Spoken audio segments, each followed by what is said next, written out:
Now, the brutal killing has shaken the UK, sparking fears of terrorism returning to the capital. RT's Polly Boiko looks at what could lie behind the attack and its broader implications for the country. Prime Minister David Cameron has said that this is a most appalling crime and that there are strong indications that it was a terrorist incident, that the UK would never buckle in the face of terrorism. He has cut short a trip to Paris. He was there with François Hollande. He's going to be chairing a COBRA, an emergency government committee meeting. One of those meetings has already taken place and the decision was taken to increase security outside other army barracks in and around London. The incident has been met by horror from politicians from all sides of the political spectrum. People are very shocked that this has taken place. But if indeed it is confirmed as an act of terror carried out by Islamic extremists, well then it's a brutal act that is very unprecedented for the UK. It presents a new reality for the British government and a new problem to face, really, because this wasn't a plot. It wasn't a sophisticated bomb plot like the ones we've seen foiled in recent years. It wasn't anything like the July 7th bombings with the buses. This is a brutal and very basic attack in the middle of a London street in broad daylight outside of a primary school. The likely motivation for this brutal killing looks to be, some people are speculating, British involvement abroad. We know that the British Army has been involved in conflicts in Libya, in Afghanistan, in Iraq, and William Hague, also the British Foreign Minister, has recently been calling to arm the Syrian rebels, and Britain's been heavily involved and actively campaigning to arm the Syrian rebels, and they've been helping them and providing support in other ways. And we also know that Islamists have threatened, actually, a number of times to behead a British soldier in retaliation for military involvement in Afghanistan, Iraq, and Libya. And in fact, 6 years ago, a group of British Pakistanis based in Birmingham were convicted of plotting such an attack. But today, it looks like that attack may have taken place. It's not confirmed yet, but that's what a lot of people are talking about. And it's already causing a number of commentators to make the link between British involvement and this sort of what looks to be like a homegrown terrorist attack.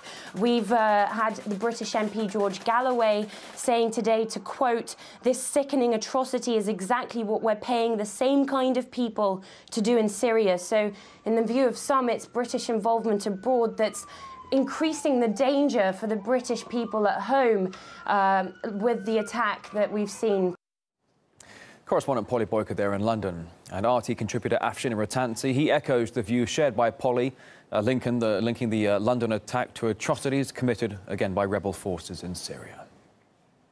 It is true that David Cameron and Hague are at the forefront, along with François Hollande in Paris, trying to support the rebels that are hacking to death Christians, Muslims, people of no faith at all in Syria. Perhaps people would have seen how alike the events in Woolwich were to the hacking we saw in the streets of, I think it was Homs. But of course, that kind of attack has been occurring all over Syria, except, as I said, the British government is supporting the people with the machetes. I have to say, when I first heard about this at 2 o'clock our time, and that it was a machete and that it was involving knives, and then, of course, the inevitable, there were Islamists, or there was some connection to Islam, one had to think, was the machete being supplied by William Hague?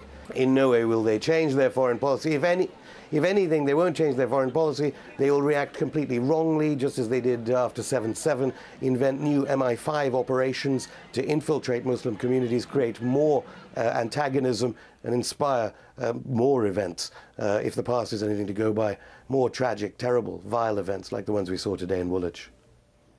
And here at RT, we've also got some reaction from across the Atlantic. Brian Becker from the Anti-War Answer Coalition. He believes such violence could have been predicted ever since the UK first embraced America's foreign policy actions abroad.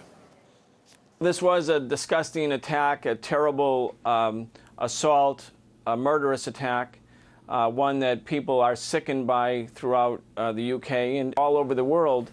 But when we look into the broader context, we have to, I would say, note two particular things. One is there is an escalating cycle of violence that is predictable and was predicted. The British, along with the British meaning the British government, not the people, joined George W. Bush in the invasion of Iraq, support the war in Afghanistan, were principals in demanding the bombing of Libya, along with the United States and France and NATO, are arming the same rebels in Syria. So the British colonial past and its current legacy of intervention in war is undoubtedly a factor. The other thing, though, that we have to think about is, will this lead to the targeting of immigrant populations, black populations, Muslim populations, for a new round of universal type demonization or criminalization? And that's something we have to also be on the lookout for and be against.